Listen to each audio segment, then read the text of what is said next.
اللہ اللہ اللہ اللہ اللہ اللہ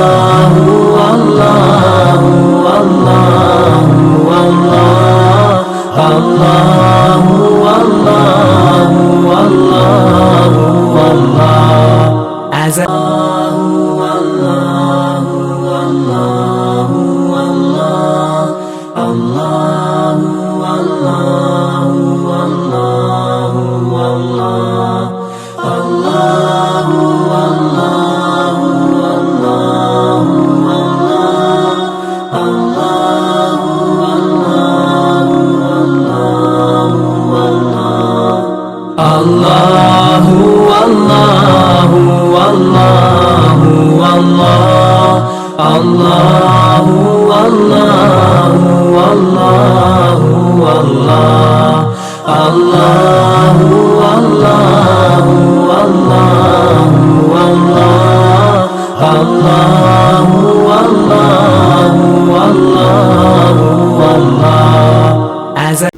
قاری حمزہ مدنی صاحب نے اس عاجز کے ذمے فنی تلاوت کے معیارات کے حوالے سے ڈیوٹی لگائی ہے۔ میں آپ سے سچی بات عرض کروں کہ ہمارے اساتذہ کی موجودگی میں ہمیں پڑے ہوئے اسباق دہرانے کا یہ اچھا موقع ملا ہے۔ ان اسباق میں سے چند باتیں جو یاد رہی ان کو ہم دہراتے ہیں۔ ان میں جو باتیں صحیح ہوں گی اساتذہ کی طرف سے تائید اور توثیق ہو جائے گی، اور جو کمی بیشیاں ہوں گی وہ اصلاح فرمائیں گے۔ اسی نیت سے ہم سب جمع ہوئے ہیں۔ آپ حضرات کو تکلیف دی گئی ہے، اور اس کا مقصد یہ ہے کہ ہم سب کو قرآن پاک صحیح طور پر پڑھنا آ جائے، اور اس کے لیے ضروری ہے کہ ہمارے سرپرست، ہمارے اساتذہ ہمارے پاس موجود ہوں، اور ہم ان کی موجودگی میں اپنے خیالات کا اظہار کریں، ان کو قرآن سنائیں۔ میں چند منٹ میں آپ حضرات کے سامنے کچھ باتیں عرض کرتا ہوں۔ اللہ رب العزت نے ہماری رہنمائی کے لیے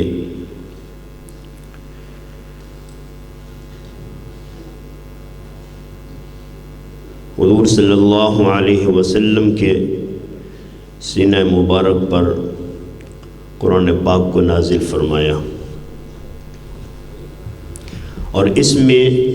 ہماری زندگی کے ہر شعبے سے متعلق بہترین معیار اور بہترین نمونے ہمارے سامنے پیش کیے۔ آئیے ہم اپنے پروردگار سے ہی پوچھتے ہیں کہ اللہ تعالی نے یہ جو ہمیں کلام پاک عطا فرمایا، یہ اللہ کا کلام ہے، تو یقیناً اس کے پڑھنے اور اس کے اوپر عمل کرنے کے لیے جو اللہ رب العزت معیار متعین فرمائیں گے وہ سب سے بہترین معیار ہے۔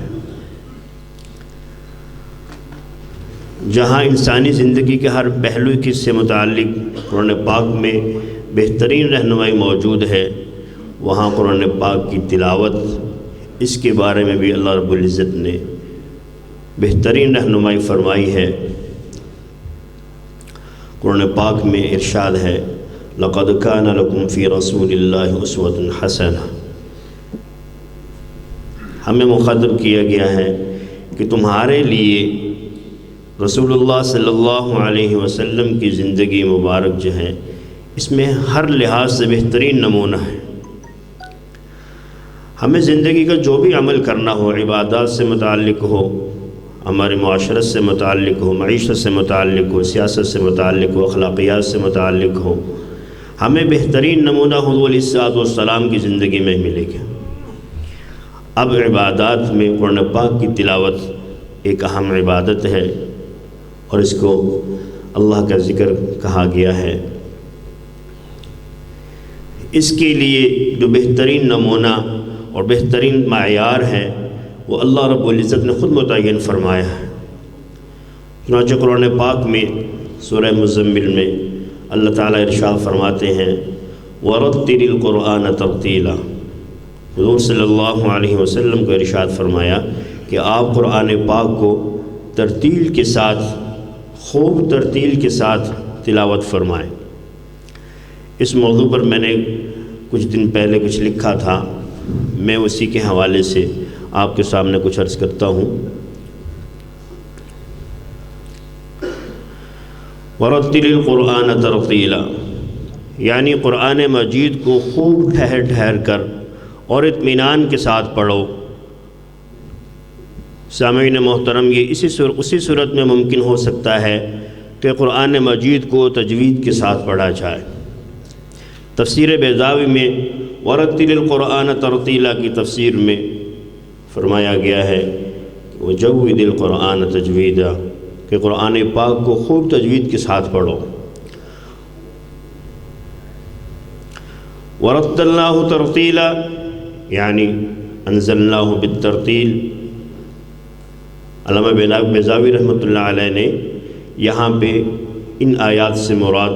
قرآن پاک کو تجوید اور ترتیل کے ساتھ ہی پڑھنا مراد لیا ہے۔ قرآن مجید کے پڑھنے والوں میں سے اکثر حضرات کو معلوم ہے کہ وَرَتِّلِ الْقُرْآنَ تَرْتِيلًا میں حق سبحانہ و تعالیٰ نے تمام امت کے لیے یہ حکم صادر فرمایا ہے کہ وہ قرآن مجید کو تجوید اور ترتیل سے پڑھیں۔ اس میں ہر بات کے اندر ہمارے اکابرین کی کتابوں کے حوالہ جات موجود ہیں، لیکن میں وقت کے اختصار کی وجہ سے وہ حوالہ جات نقل نہیں کر رہا۔ نبی کریم صلی اللہ علیہ وسلم اعلیٰ درجہ کے مجود اور مرتل تھے، تو اس آیت مبارکہ میں گو کہ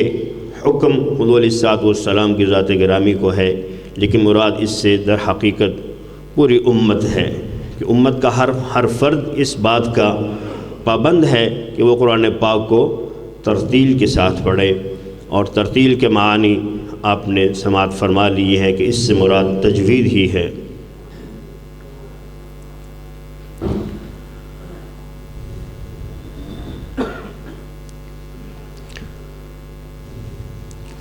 وَرَتِّلِ الْقُرْآنَ تَرْتِيلًا میں صرف اللہ تعالیٰ نے حکم دے کر یہاں پہ بات کو ختم نہیں فرمایا، بلکہ اہتمام تعظیم کے لیے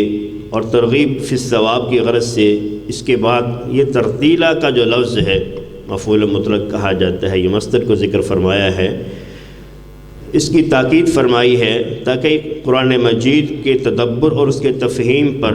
تفہیم معانی پر توجہ کی جائے۔ اس ترتیلہ کے بارے میں اللہ رب العزت نے امر بالفعل پر اقتصار نہیں فرمایا، بلکہ اہتماماً تعظیماً اسے مصدر سے مؤکد بھی فرما دیا کہ یہ تدبر اور تفہیم قرآن پر ممد اور معاون ہے۔ اور نبی کریم صلی اللہ علیہ وسلم اسی طرح تلاوت فرماتے تھے۔ یہاں سوال یہ پیدا ہوتا ہے کہ جب نبی کریم صلی اللہ علیہ وسلم مجود اکمل اور مرتل اعظم تھے اور قرآن کریم کو اسی طرح پڑھتے تھے جیسے کہ اس کو نازل کیا گیا ہے، تو پھر آپ کو خطاب کیوں کیا گیا؟ اس بات کا جواب بھی یہی ہے کہ خطاب بظاہر حضور علیہ الصلوۃ والسلام کو ہے، لیکن مراد اس خطاب سے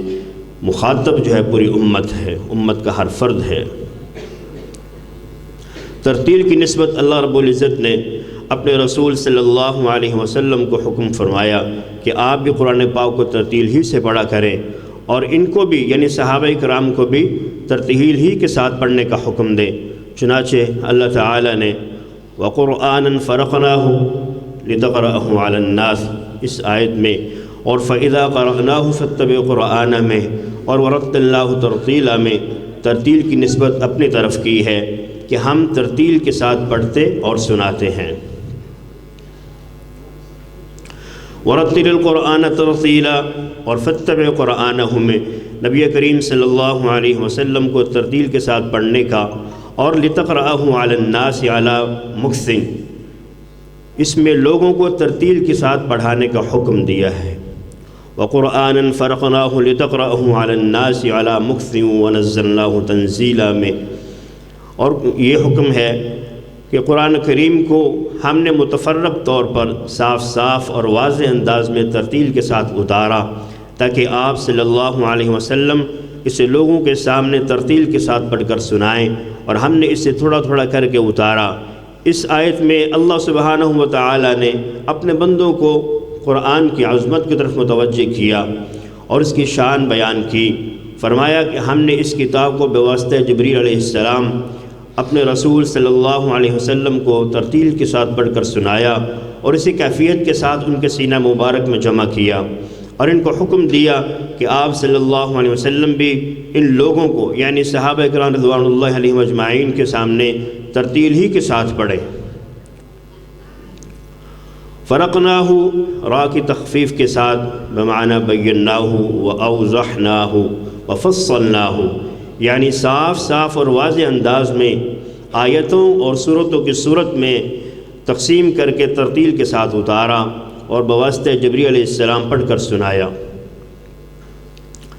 مکثن کا مطلب، مکثن امام طبری رحمہ اللہ نے لکھا ہے کہ مجاہد و ابن جریج نے رحمہم اللہ انہوں نے اس کے معنی ترتیل بیان کیے ہیں، اور ابن زید رحمہ اللہ نے اس کی تفسیر میں ورتل القرآن ترتیلا یہ آیت پڑھی ہے۔ اب آپ حضرات نے ترتیل کے بارے میں مفسرین کی اور صحابہ کرام کی جو ہیں اقوال سماعت فرمائے ہیں۔ حسن تجوید اور حسن وقف، حضرت علی رضی اللہ تعالیٰ عنہ کے سے متعلق ایک حدیث مشہور ہے کہ جب ان سے ترتیل کے معنی پوچھے گئے، اس آیت کی تفسیر پوچھی گئی، تو انہوں نے ترتیل کے معنی فرمائے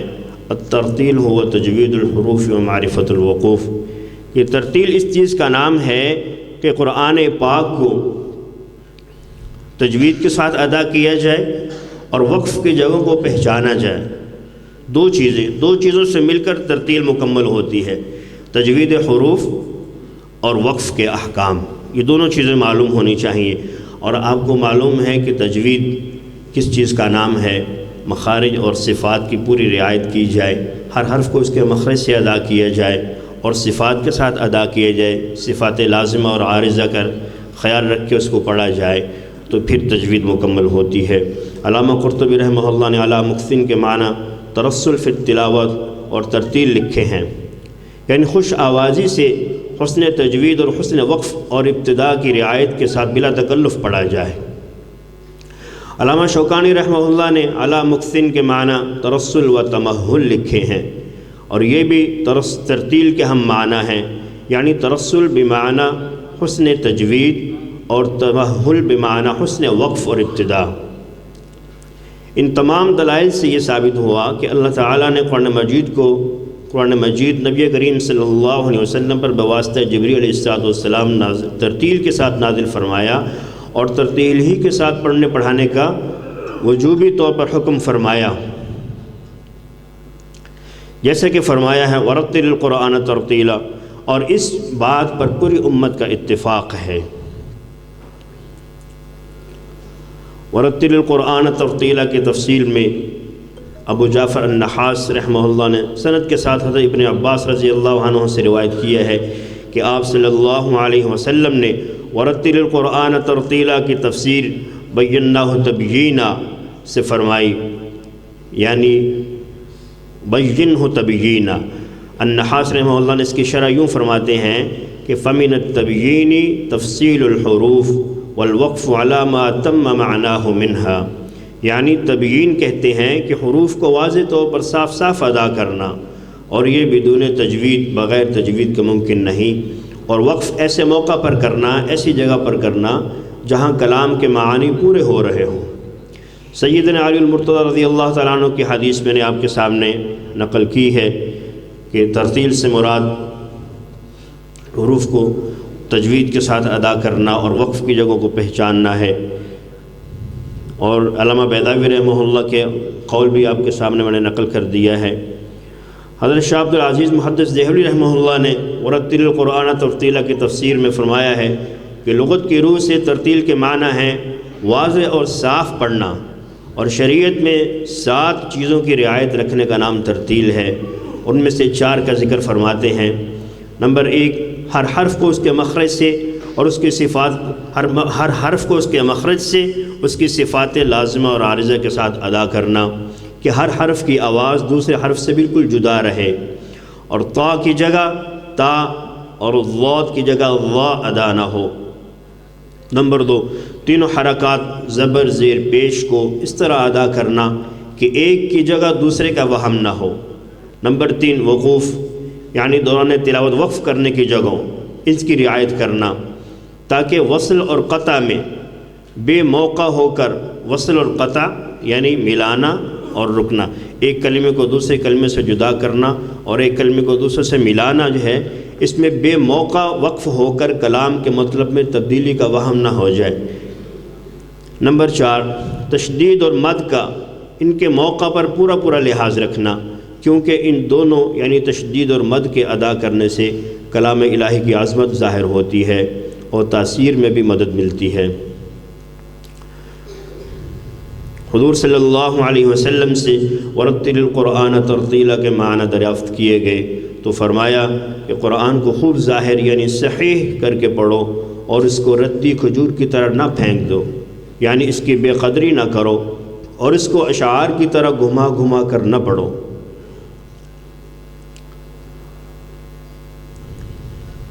کافی لمبی تفصیل ہے لیکن میں زیادہ تفصیل میں جانا نہیں چاہتا۔